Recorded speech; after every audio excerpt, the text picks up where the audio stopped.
everybody. Happy Sunday. I hope you're all doing really well. Welcome in. I see we've got lots of people tuning in and joining us this evening. That is awesome.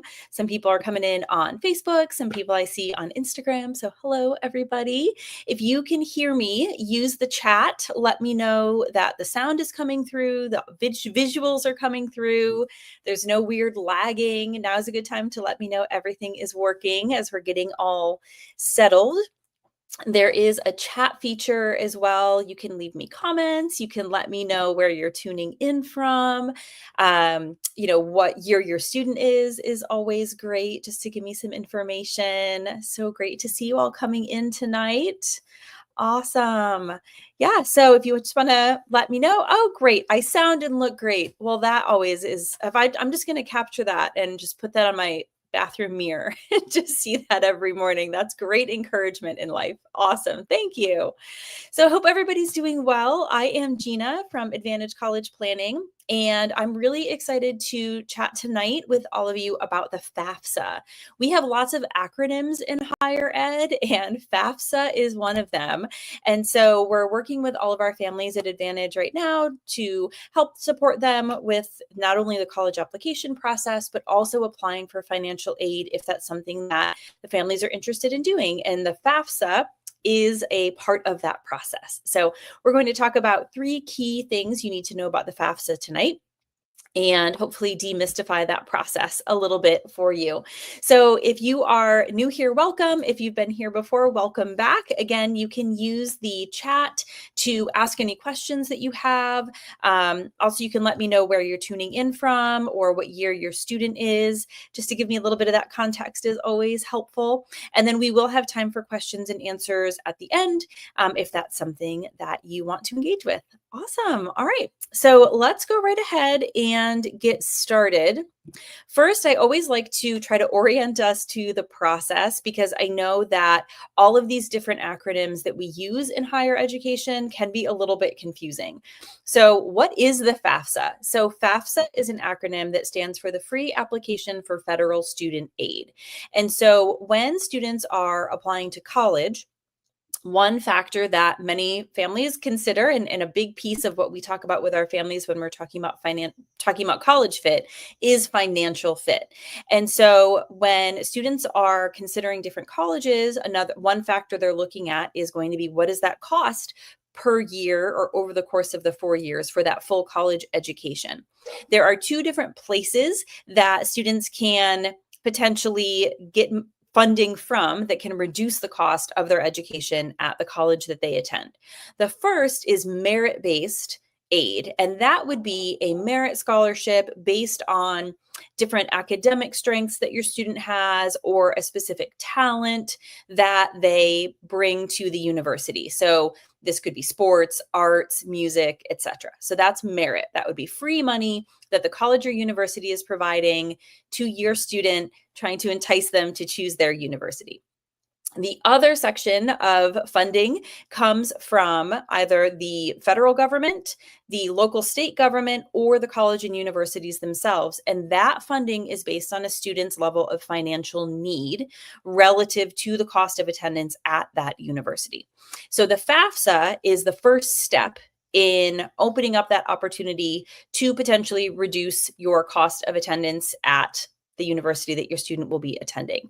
The FAFSA is an online form that you and the parent, I'm assuming I'm talking to parents, not too many students on Facebook these days, so that you as the parent would work with your student and you would fill out the FAFSA, and you'd be using largely your tax information from 2 years, they call it prior year, 2 years before your student will be matriculating in college. So what that means is, if you have a senior this year and they're going to college in the fall, so 2026, you will be using your 2024 taxes that you filed.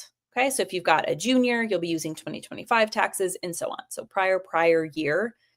Again, we've got a lot of lingo. That's what that means. Okay. And so you'll be submitting that information, and then you'll submit that for free to all of the colleges and universities that your student is applying to. And then those colleges will receive that information, and then they will use a calculation to determine, based on their cost of attendance and your student aid index, which is calculated from the information that you submit, what type of financial need you or your family may have relative to their university. And so, because colleges and universities costs vary widely across the United States, in-state public tuition to out-of-state or private school tuition can be quite a big difference. And so we always encourage our families not to assume that they wouldn't receive any financial aid. You don't know if you don't ask, right? And so the first step in that process is the FAFSA. So that is what FAFSA is. FAFSA opens on October 1st, and you could go now, your student could go now and create their account with FAFSA, but you won't be able to submit anything until starting October 1st. All right, awesome. So now let's talk about three key things that, in addition to knowing what FAFSA is, I think are really important to help set you up for success when you're navigating this financial aid process. So the first one is that it's important to know that the deadlines vary by college. This is probably after, should we submit FAFSA? This is probably the second most common question I get from families is, what's the deadline? Just like everything else in college admissions, it depends. So your deadline for your family and your student is going to typically be the earliest deadline of any of the colleges that your student is applying to. So, for example, if your student is applying to University of Georgia this year and they are applying through the early action application plan, that deadline is October 15th. So then your FAFSA deadline would be October 15th. You should plan to have your FAFSA submitted to University of Georgia and all the schools your student is applying to by that date. Okay.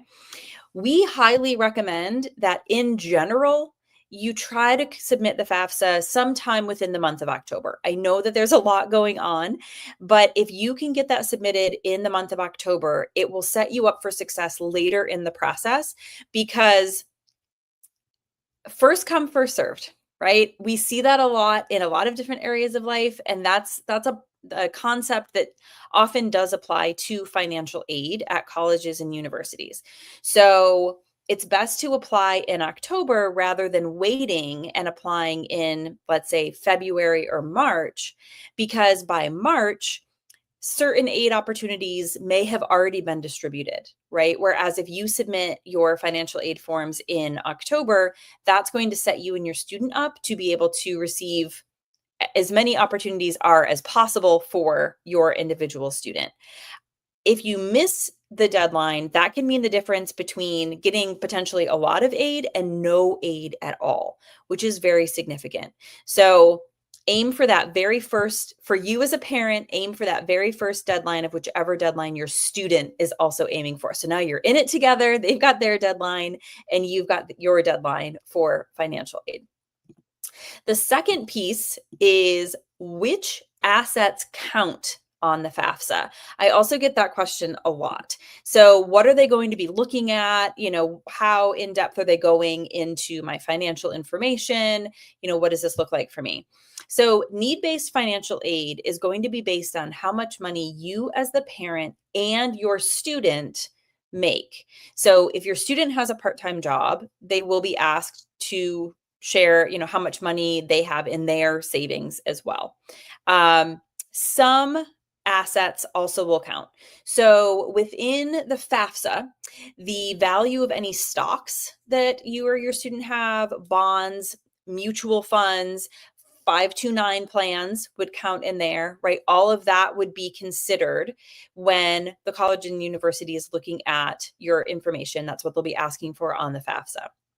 They will not be looking at your home equity, your retirement, other assets like any vehicles you may own, things along those lines. So the FAFSA does not look at those. They're only looking at your, income and savings, and then stocks, bonds, mutual funds, etc.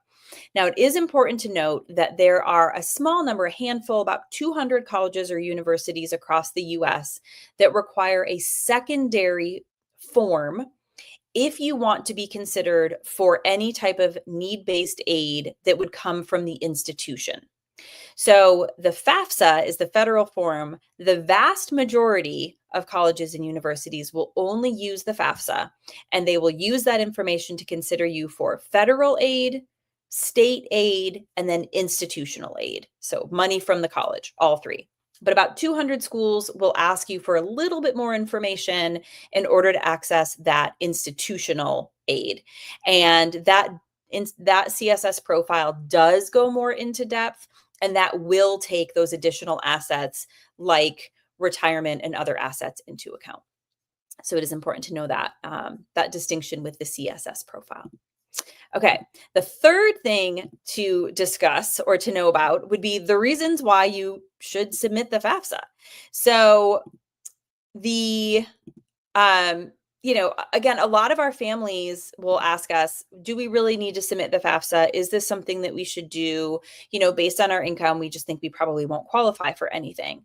And so that's really a personal decision for the family to make. However, there are some really great reasons to submit the FAFSA. First, I've been doing this for a long time. My colleagues and I have been in this field for decades, right? We've been working with students and supporting them for a very long time, and we've seen things happen.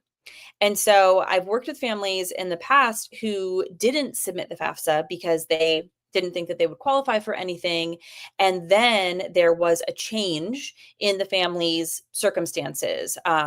Either a parent becomes ill, or there's a death in the family, a job is lost. Unfortunately, these things happen. If a student has already submitted the FAFSA, even if they didn't qualify for any aid initially, it's a lot easier for the family to then reach back out to the financial aid office and say, our circumstances have changed. Most colleges actually have a change of circumstances form for these situations.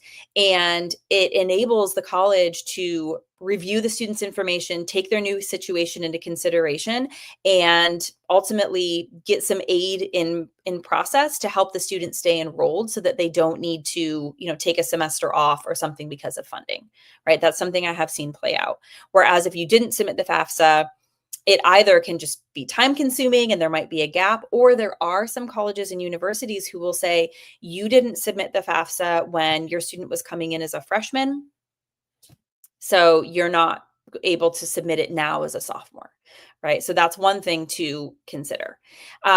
Another consideration is that there are other opportunities that are on campus that can be opened up by submitting the FAFSA. And one of those is the federal work-study program. So many students, and maybe you as parents, I know I had multiple work-study jobs when I attended my undergraduate experience, and it was fantastic. Many students have a job where that they can work on their college campus. They're usually limited to 10 hours a week, so it's not anything incredibly time consuming, but it gives them, especially as a freshman, an opportunity to get involved on that campus in a really clear-cut, structured way that sometimes freshmen really need, right, when they're trying to find their place. It's also a great way to start building their resume and, building those skills that they're going to need ultimately for when they graduate and they have their first full-time job. So when I worked and I had my work study jobs in college, one of them was working in the library, and it was 2-hour shifts at a time, which I could do in between my classes. And if nobody needed me at the front desk, I was getting my homework done, right? So it's a great opportunity to connect on their campus. But in order to be able to apply for a work study job, you have to have submitted the FAFSA. So that's another thing to keep in mind. Lastly, the last reason I'll mention to submit the FAFSA, even if that doesn't entice you, is that at some colleges and universities, submitting the FAFSA is required in order to be considered for any type of merit aid. So if you remember at the very beginning, I said there's two different types of funding: merit aid and need-based aid. But at a small handful of colleges and universities, including Virginia Tech, for example, right? A lot of our students apply to Virginia Tech. If you want to be considered or you want to apply for any of their merit or competitive scholarships, you have to have a FAFSA on file, or you're not able to apply to any of those. So if that's an opportunity that you want your student to be able to take advantage of, it's a great way to open that opportunity up. When a student submits their FAFSA, even for a family who has no need, a family who, does not meet any criteria and has absolutely no financial need from the college or university, the student will still have the opportunity to take out an unsubsidized federal student loan. And that amount varies per year. It increases a little bit each year to help the student continue on and make sure that they're graduating. You may not have any plans for your student to take out student loans.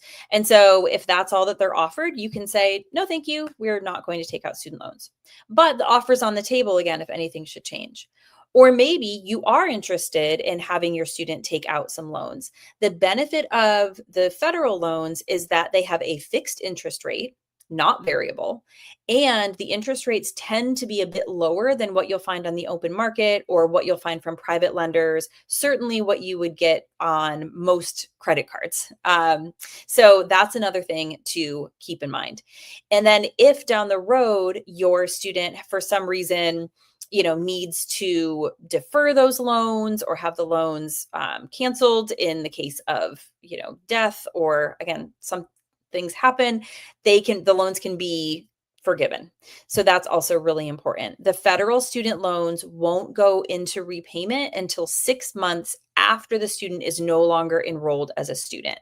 So typically what that means is your student graduates and then they have 6 months to get a job, get on their feet, and then start making their student loan payments to repay those loans.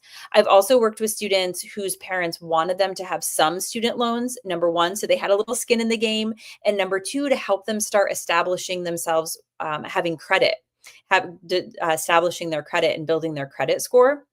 And so while the student was in college, the parent actually started prepaying either the loan or prepaying some of the interest on the loan. And then once the student graduated, they just took over whatever was the remaining balance on the loan.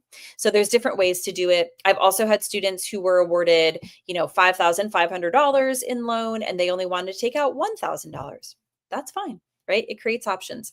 So, the bottom line is when it comes to thinking about financial aid and the FAFSA, in most cases, it's going to be in your best interest to consider submitting the FAFSA and open up the opportunities for yourself. It's the same thing that I tell all of my students. Early in the process, it's all about creating opportunities that later in the process, you might wish that you had. But if you don't open the opportunity now, it's passed you by. Right? So open the doors. And then as you get more information, as more, college admissions packets come to your house, as more, cost and financial aid information comes your way, it's going to help you make a decision that's the best for you and for your family. If you'd like to learn more about financial aid and in this whole process, we actually have a fabulous resource. I'm going to put it up here with the QR code that you can scan. And so this is our College Affordability Simplified course. It is an online self-paced course. It is free and it is fabulous. It will help walk you through this entire process and really, again, demystify and break down, how to go into the college search process with affordability in mind. If you and your student are at the earlier part of the game, if you are right now, you are in it and you have a senior and you guys are going through this process, really great, helpful step-by-step information for navigating need-based financial aid. So I highly recommend scanning the code, signing up for this. Like I said, it's free, it's self-paced, it's online.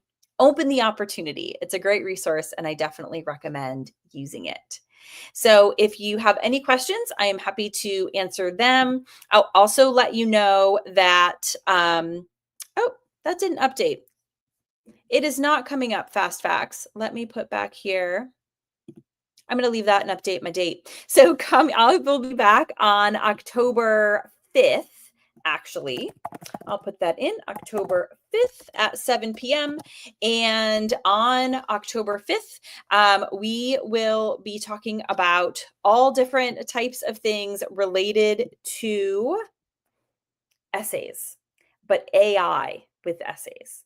So I think it's really important for students who are seniors and working on their applications to understand, or maybe even younger students as well, to understand how AI is rapidly changing college admissions and have them understand how that can impact them in the process. There we go. So, October 5th, AI and admissions, what's changed.